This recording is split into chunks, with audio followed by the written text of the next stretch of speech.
Welcome back to the Speaking and Communicating podcast. I am your host, Roberta. If you are looking to improve your communication skills, both professionally and personally, this is the podcast you should be tuning into. And by the end of this episode, please log on to Spotify and iTunes, leave us a rating and a review, and let us know what you'd like for us to discuss on this podcast. Now, we talk so much about coaching and training and transformation for organizations. And one of the challenges they face is that a lot of the training doesn't stick and everybody goes back to their old ways. My guest today, David Doerrier, is the founder of Doerrier Consulting Group. He is specializing in helping SMEs become great presenters, captivate their audiences, and leave them feeling connected. David's motto is talking and telling ain't training or selling. And before I go any further, please help me welcome him to the show. Hi, David. Hello, Roberta. Thank you so much. And it's wonderful to be here. I've been following you for a while, and thank you so much for inviting me to be a part of your podcast. I appreciate that. Thank you so much for those kind words. Welcome. And it truly is my pleasure to have you here today. And as I said earlier, there's so much coaching going around in organizations, but the reason they call the coach back again is because they go back to your old ways. Right. But before we get into that, please introduce yourself. Well, thanks so much. The speaking did not come naturally to me. I grew up in Long Island, New York. I was a shy kid. If it was up to me, I would have found a cave somewhere and spent the rest of my life in that cave. But the powers that be had some different goals for me in mind. After high school, I joined the Air Force, but I always had a fascination with radio broadcasting. And fast forward a couple of years, and when I was stationed on Guam, I had an opportunity to start working in radio broadcasting, and that led me to being an actor on stage in theater. That led me to the Air Force inviting me to be an instructor, which led me to a 30-year career in training and development. All of these careers put me up in front of people on a pretty regular basis. So I had to figure out how to do this without sweating to death and having just an enormous amount of anxiety, because I'm a perfectionist. So I had to do it right, and I needed to find a way to do it well. A lot of people do say, especially, we're talking about engineers, they're nerds and they're introverts. How did you have any tools that you used? Did you have a coach to help you overcome being shy, or you just thought, they're putting me in this position, I need to learn to swim? It was pretty much, I need to learn to swim. However, when I first started, I was doing acting. Well, let me go back to radio broadcasting. I didn't realize that being a radio broadcaster was going to put me in front of people, because I thought I'd be in my protective little protective little shell in the studio somewhere with the headphones and a microphone. I didn't realize that I would have to do the grand opening of the car lot, or the new store that was opening up, or what have you. And that put me up in front of people on a regular basis. And I had to learn how to work through that anxiety. And one of the things that happened to me was kind of an out-of-body experience, where I was observing myself on stage and saying, where the heck was all of this coming from? So that was kind of the first iteration of starting to work through that anxiety. There's still a lot of work. I'm still shy. I still consider myself shy and introverted. However, one thing that I've learned along the way is that many great actors and great orators are shy, introverted people. But you put us on a stage, I am more comfortable on a stage than I am with small talk. As you say, it's almost like an out-of-body experience. Right. So would you say to someone who thinks, I'm shy, I cannot speak in front of people, would you advise them to apply that similar principle? Well, everybody's going to have a different process that they have to go through. But what I will tell folks is that being nervous, having anxiety when it comes to speaking is normal. Mm. All speakers, all presenters, all actors, anybody that's getting up in front of people, and Roberta's pointing at herself as well, that if you are nervous, then you're normal. And another thing to keep in mind is that when you do get up and speak in front of people, your audience wants you to be successful. The only person in that room that feels that this presentation is going to go bad is probably the speaker.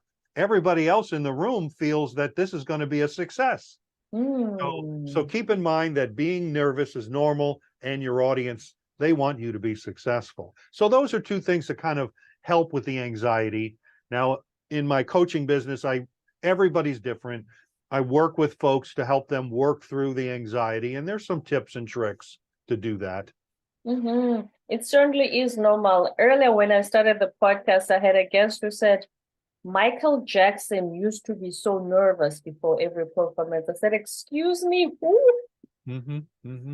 Right. And then he will do all that amazing dancing. You was nervous before that, but yes, like you said, it's normal. We all feel this butterflies in your stomach, nervousness, and it shouldn't be a deterrent to you speaking in front of people. And then you shared an experience that when you were at Toastmasters has two compartments. You do the speaking, and then there are the leadership roles as well. You said you used to avoid the leadership roles. Is there a reason for that? I'm very insecure. I have the imposter syndrome, like many people have. And I felt that even when I was in the military, I was very awkward when it came to leadership roles. I doubted my abilities. I doubted myself. I felt that there were voices in my head telling me that I was no good, that I shouldn't be doing this. That started when my first day in radio broadcasting, hearing these voices in my head telling me that I'm stupid, that I'm no good, that I don't have a voice. At that time, I didn't have a voice. I learned how to perfect my voice. And I have a lot of self-doubt. So the reason that I avoided for so long leadership roles in Toastmasters and even leadership roles in corporate was because I doubted my abilities. But that was something else I had to work through. And when it comes to the leadership roles in corporate, which you say if you develop your soft skills, they will come quicker if you are able to communicate better. Was that one of the reasons you felt, I'm not sure if I want to do this leadership role? To tell you the truth, I enjoyed more teaching leadership than being in the leadership role. I did a lot of leadership training over the years that I was in corporate, and then a lot of speaking training, helping people within the organization be better trainers. I enjoyed the worker bee stuff more so than being in that leadership role and being stuck behind the desk. So I think that was another reason why I avoided it. And now that you have stepped up and you're currently president of your club, what are some of the things you've learned about yourself by taking on those leadership roles? Well, one was embracing the experienced people around me. Like many Toastmasters clubs, there'll be a variety of people that are in the club, people that are new and people that are well seasoned. And to tap into those, not only the well seasoned folks who have been in Toastmasters for a number of years, but also tapping into the creativity of everybody in the club, and just knowing that I had their support, that it was okay to make a mistake, because that's what Toastmasters is all about. It's a safe place to make mistakes, because and there's always your whole club is right there to help boost you up and pick you up, and that's okay, David. We all make mistakes. Let's try it again. Which I think is more or less like you said earlier, but the audiences, they think it's gonna go really well. If you think of your audience when you're about to speak as your Toastmasters club, in the way that they perceive you as an upcoming speaker, it would really help with your mindset and your confidence as well. Yeah, for sure. Mhm. And then now let's talk about your training journey. So you said they put you in training when you joined the Air Force. Well, not so much when I joined. I was active duty for 10 years, and then I Mhm. was in the reserves for 18 years. And while I was in, and the entire time I was in the same career field, air logistics, loading airplanes, passengers, baggage, luggage, food, and so on. And when I was in the reserves, I was starting to do some training, informal training within my unit. My first sergeant noticed it and said, "Hey, there's a training opportunity in in Marietta, Georgia. Would you like to go and be a trainer? We'll put you on active duty orders for 6 months, and it'll be your full-time job." And that was in 1995, and that was my first experience with professional training, learning the craft of designing training, delivering training, the different processes, the ISD process, the ADDIE process, working with a computer on a daily basis. This was Back 1995. in the 90s, yes. Yeah, working with Word and PowerPoint and so on. Prior to that, I had my radio broadcasting career for 12 years. I did a lot of theater up to that point and continued doing theater. But in both cases, those are good things to have under your belt, theater and radio broadcasting. However, neither one makes you an expert trainer. There's a lot that I needed to learn, and my byline, talking and telling, ain't training or selling. So just getting up in front of an audience and just talking and hoping the audience gets it, I learned quickly that that doesn't work. Yeah, it's almost like a university lecturer. Yeah, exactly. Mhm. And so when they put you in that position, did you receive any training, like from a train the trainer expert, or did you just you were put in there and you had to just learn the ropes along the way? Well, somewhat learning the ropes along the way. There were a couple of people there that had been there for a while, but like myself, we were all subject matter experts. We were all people that had worked in the career field full time, either active duty or as a reservist. None of us had any training experience under our belt, but the Air Force did send me to 2 schools to learn the craft of facilitation. One was a month-long class, and the other was a 2-week class. So I learned some things there, and a lot of it was learned on the job. I was just a sponge to want to learn how can I didn't know the term at that point, but I learned how to engage my audience.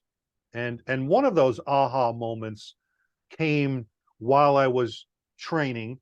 A lot of our training was 50% was done in the classroom and 50% was done on the flight line, hands-on, Mm. working around aircraft and loading them and heavy equipment and so on. And part of the curriculum was designing scenarios of, here's the situation, you have an aircraft that's arriving, you have to offload this cargo, you have to upload this other cargo, here's the equipment that you're going to use, now go ahead and do it. That's a scenario to this group of students. And at first they would come to me and say, we're confused, we don't know what to do, what should we do next? They're asking me to solve the problem. Mhm. And at first I was solving the problem for them. And then at some point, the light went off in my head and said, wait a minute, these guys are all adults. These are all people that had, they were people that had been in the service before, were coming into the reserves, were transferring into this career field from the reserves. So these were adults. They're Mm. not kids going to basic training for the first time. So I said, wait a minute, you guys need to figure this out. Here's the scenario, here's the objective, You tell me what you feel needs to happen next. Now, safety was a big part of this. I didn't let them just run amok and start driving equipment around aircraft without really figuring out what they have to do. But I found that that was a big aha moment for me, that I needed to challenge my audience, because the more that I challenge them, the more things are going to stick in their heads. That becomes the trainer versus facilitator Right. differentiator. Yeah. Because the trainer just tells, as you said, I was solving the problem for them. But when you facilitate, they, embrace their own learning. Right. Exactly. Yeah. If they can problem solve it themselves, if they have to search their mind, if they've got to get those juices flowing in their head, that's all going to contribute to helping them to retain that information. Is there anything else also that helps with retaining? As I say, a lot of organizations, their challenges, they do all these trainings, but everybody goes back to their old ways.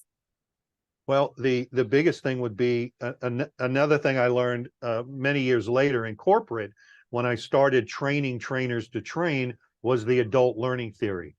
Malcolm Knowles, the father of adult learning, he has 5 principles. In the organization that I was working at, we created eight principles. Having 8 principles is no better than having 5. They all have the same objective. It's all about processes to help engage your audience. And this is at the foundation of my coaching. Okay, so let's talk about these 8 principles. Okay. Well, depending on how much time we have, I'll kind of skip around to a few. Please feel free. Okay. Yes. Well, they're in no particular order. There certainly is a graph that to have an image around it. But the first one I'll talk about is the principle of primacy and recency, where, I'll ask the rhetorical question to the audience. When you think of primacy, what comes to mind? And that is representing firsts. That as humans, we remember impactful firsts. So, Roberta, you mentioned to me earlier that at one point you grew up in South Africa, correct? Yes. And then that first day of leaving South Africa, do you remember that day?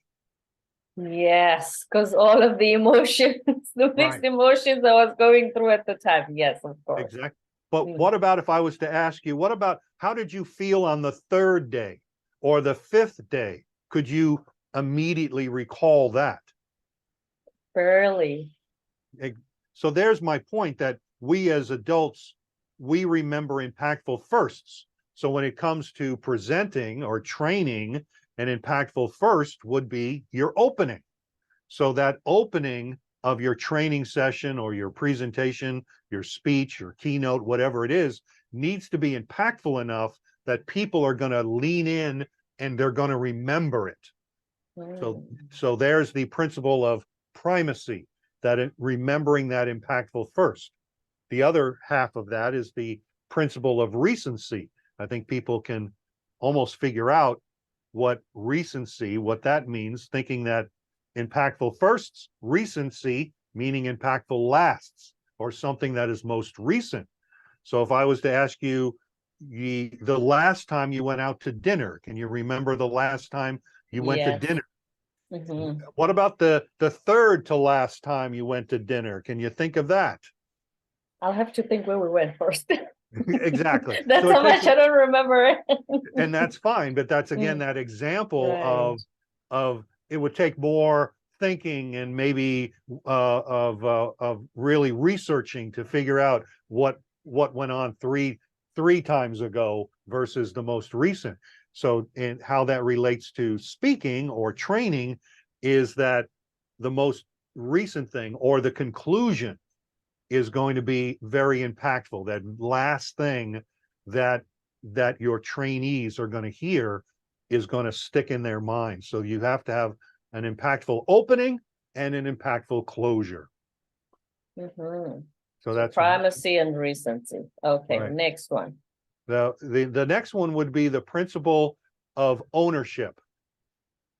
This is where your audience is needs to take ownership in the learning process or listening.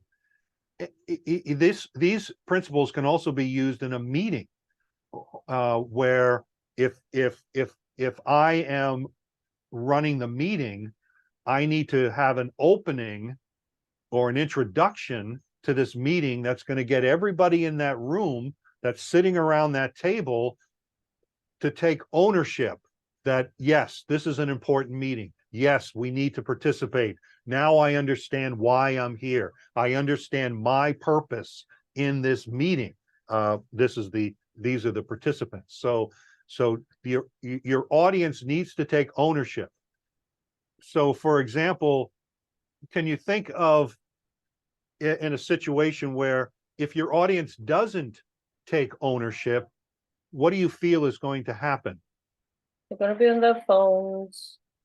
And one of the challenges that most, especially with virtual meetings, they say that research shows that a lot of the employees, if they don't know why they should be at that virtual meeting, they don't take ownership, as you say, of that meeting. They barely even look at their cameras. And that's a really good point, is that, that goes back to that principle of primacy, I call it setting the stage.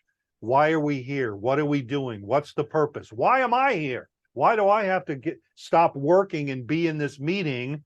What is there an agenda to this thing? So having that purpose of setting that stage and making sure we're all on an equal playing field now, and that certainly is part of that principle of ownership, of being able to create that opening, create the urgency or the mood in the room that says that, where everyone knows why we're here and the value. That's another key point, is what is the value of being here? That now I understand that if I sit here to the end of this training, the value is I'm going to learn X. I'm going to be able to do X better. And now I take ownership because, yeah, I want to learn it. I want to do a better job. I want to be more efficient as well. Right. Take ownership. And then what's another one? What is another one? So the principle of ownership and we talked about the principle of ownership. We also talked about the principle of primacy and recency. Another one is the principle of effect. And all of this comes from training. And the principle of effect is all about is free from fear. When we think about as adults, a lot of times what comes up in the emotions for adults when they go back in corporate to be in a training class, many times they bring up emotions of when they were kids in school, of being picked on. Or, no, I'm not saying everybody. I know I did. I didn't want to embarrass myself. I didn't want to say something as an adult in the training class that was going to get people in my mind, because I was insecure. I didn't want them to start laughing at me or call me stupid. So, so there's the principle of effect is all about creating an environment where your learners are free from fear, where the facilitator has created an environment where it's safe. It's safe to experiment. It's safe to be vulnerable. It's safe to ask the stupid question. Ask the stupid question. Exactly. And not only in training, but also in that meeting, to feel safe. An extreme example of an instructor, many times we'll hear, oh, there's no stupid questions. And then someone asks a question. What are you talking about, Dave? That's the stupidest question I've heard all day. That's going to. And we're busy, encouraging people to ask the stupid question, because we say, when you ask the question, everybody's going to turn around and say, yeah, me too. I was thinking that. Yeah, I yeah. didn't know that some would say that's a stupid question. Well, I'm giving an extreme example here, but I would hope not, yeah. there are all types of presenters out there, and I wouldn't put it Mm. past one guy. There's always that one guy. I would hope he keeps quiet during those moments, that one guy for sure. Yeah. And let's tell us the next one, David. The next one is a principle of relevance. So the more relevant the topic, the more interest your audience is going to have, the more relevant the examples, the exercises, the more real world the stories are going to be, the more that it's going to stick. So the more I'll be able to learn this process, learn this software, and be able to immediately apply it, because in class we only focused on relevant stories and relevant processes. So the principle of relevance. Mm-hmm. When it comes to storytelling, I had a guest earlier and we were discussing how when you, David, are talking about your experience in whatever principle you're explaining, that's more relatable and more relevant than a case study of Coca-Cola versus Pepsi. Right, right, right. Yeah, certainly, yes, I would agree, unless for some reason everybody in the room is there specifically to learn about the case study between Coca-Cola and Pepsi. But yes, so I think it would be more, and what would even be more relevant is if I could get my audience to, if I was to ask good questions, good probing questions, and to get my audience to reveal some of those case studies.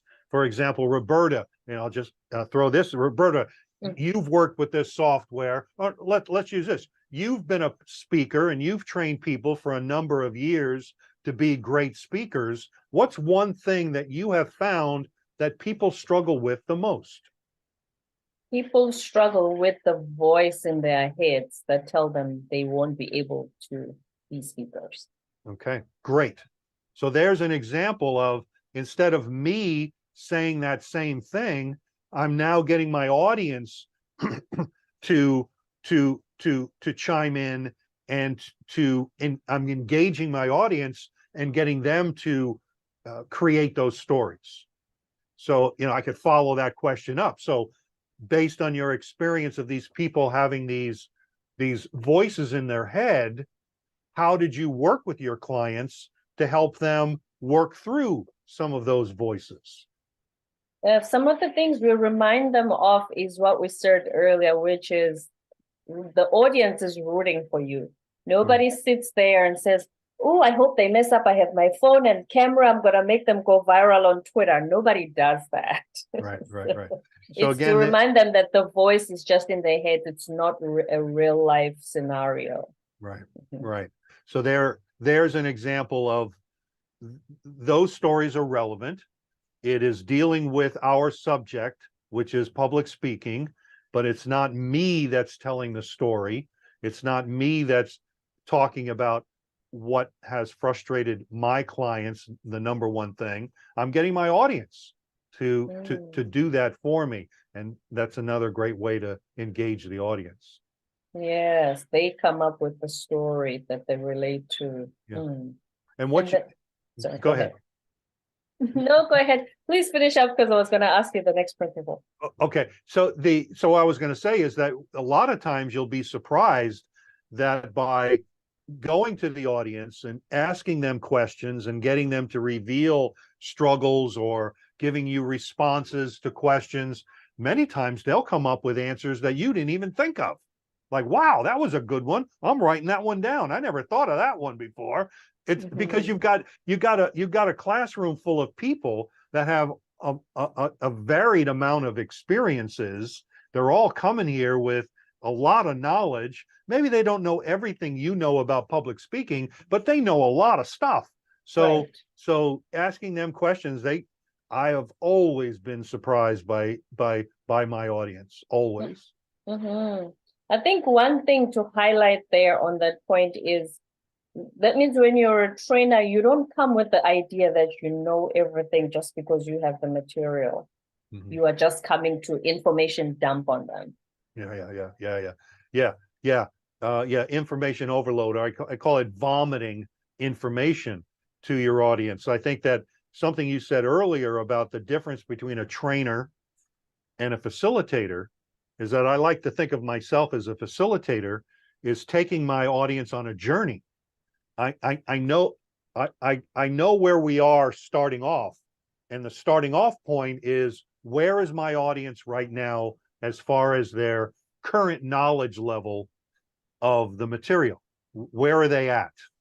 Once I have that, once I have that understanding, and I know what the destination is, because I know that our objective is that we need to learn public speaking and we need to learn these 5 things to this level in public speaking. So I know what the destination is.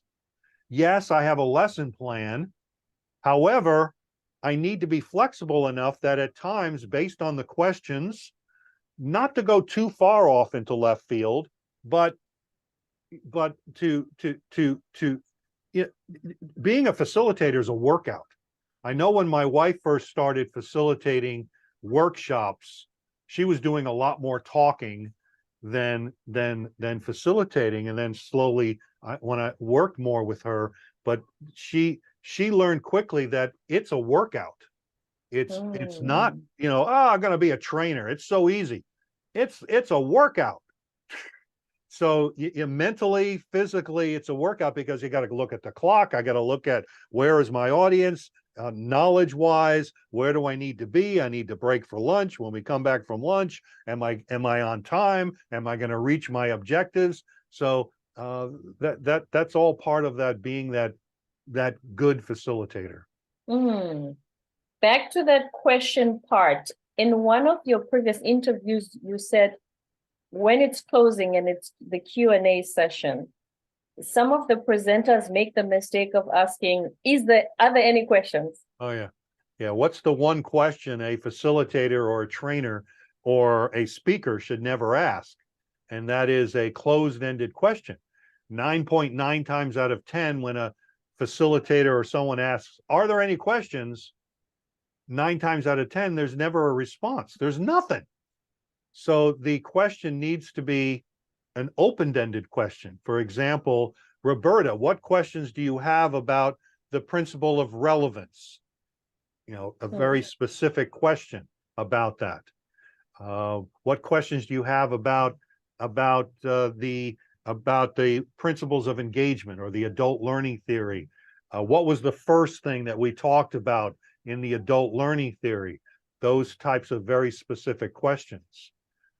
Now, there are times when it is appropriate to ask a closed-ended question. For example, how many people here are fearful of speaking in public? Or are you fearful of speaking in public? Doing kind of a survey type question of some sort. So there are times when it's appropriate. So yes, it's important to ask questions, but it's important to ask questions the right way. That solicit a response and some form of engagement. Right. Because I'm all about engagement, because the audience is not going to learn anything by just spitting data at them. The information overload. Is there any other principle you haven't told us about? Oh yeah, we're only on number 4. So Okay. we're on 5, number 5 of 8. Let me make sure I didn't. Principle of readiness. Yeah. Principle of readiness is the learner ready to learn? There are a lot of things that fall into this. For example, have they completed any prerequisites that are necessary? Have they received all of the information where they know how to get to the classroom? They know what's required of them when they get to the classroom. Do they know what the purpose of the training is? Are they ready to learn? Is the classroom set up? Now, I'm talking about an in-person classroom, but even in the virtual world, your PowerPoint, if you're the facilitator, is the PowerPoint ready?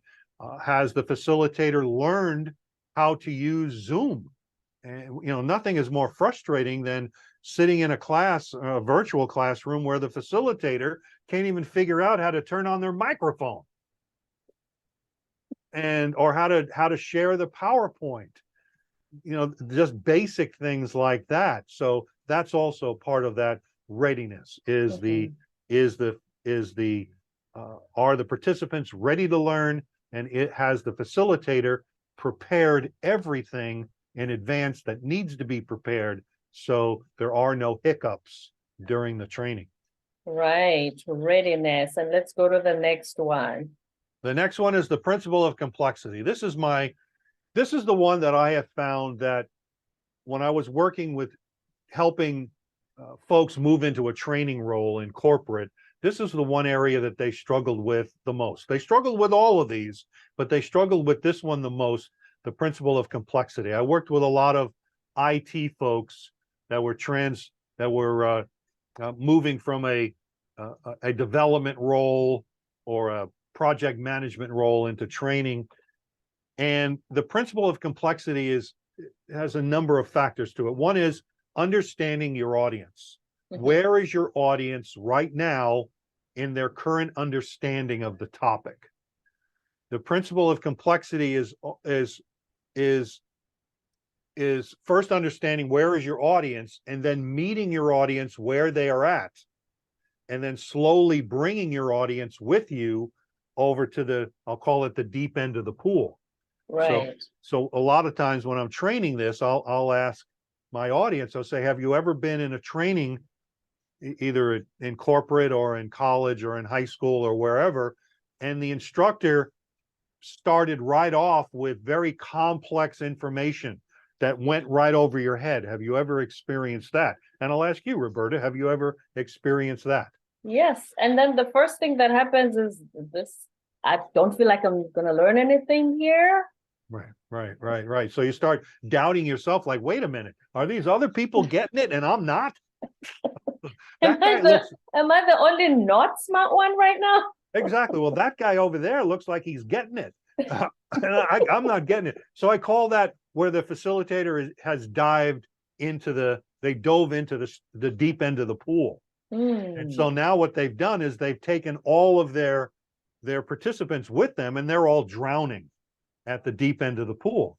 Whereas if the facilitator understood where the participants were in the pool, they would understand that everybody's down there at the shallow end of the pool. There are a couple of people that haven't even put on their swimming trunks yet, they're so far out of the loop. So understand where they are, and then slowly bring them with you. The facilitator brings them with them to the destination, whatever the destination is. Yeah, exactly. So that's the principle of complexity, starting from low and from the low level, and then getting more complex, making things more challenging as you go along, describing the process, demonstrating the process, now giving the students an opportunity to work through the process, either on their own or in small groups. Because let me put a explanation to this. We do like the challenge, the quiz to figure it out. Yes, we like that, but it cannot be, the complex can't be the first thing you start with. Because that's when you've lost your audience. But if you take us through, and then there comes a point in the training where there's something complex that we're going to figure, we like the challenge. It excites us. Okay. Yeah, you brought up a really good point, and that is that your audience wants to be challenged. Your adult audience wants to be challenged. They don't want to sit there like lumps. They want to do something. They want to be challenged. If not, then they're going to end up on their phones.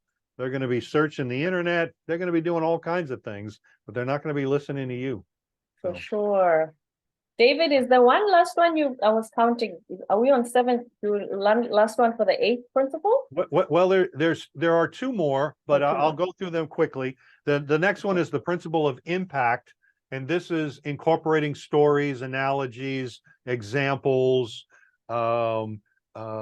metaphors. It's all about creating that emotional impact on your audience. So the more there's a lot of these that are kind of interchangeable. For example, you want these stories to be relevant, the examples to be relevant, the metaphors to be relevant. So that's the principle of impact. And then the last one that I'm going to demonstrate the last one. So today we talked about the principles of adult learning, and we looked at 7 principles. And Roberta, can you recall just one of the principles we looked at today? Ownership. They're great. We looked at the principle of ownership, where your audience needs to take ownership. We also looked at primacy and recency. Primacy means what, Roberta? The first. First, and recency? The last. The last, exactly. And when we talk about the principle of effect, we look at the effect of this on our audience, that we want to create an atmosphere that's free from fear. We want to make it safe for the audience. What about principle of relevance? Why is that important? Because if the audience comes up with stories or case studies of what's relevant to them, that's how they're going to remember the training, even in real life situation. Yeah, exactly. And then we also looked at the principle of readiness, which is all about making sure the learner is ready, or the audience is ready, whether it's a meeting or a keynote speech or whatever have you. Principle of complexity. What stood out to you with that? Is that the complex idea is not the first thing you start with. Right. Very good. And then we looked at the principle of impact, is we want to create an emotional impact with our audience, which brings me to the 8th and final principle of engagement, and that is the principle of repetition. And so what I've demonstrated there was, we went back through the previous 7.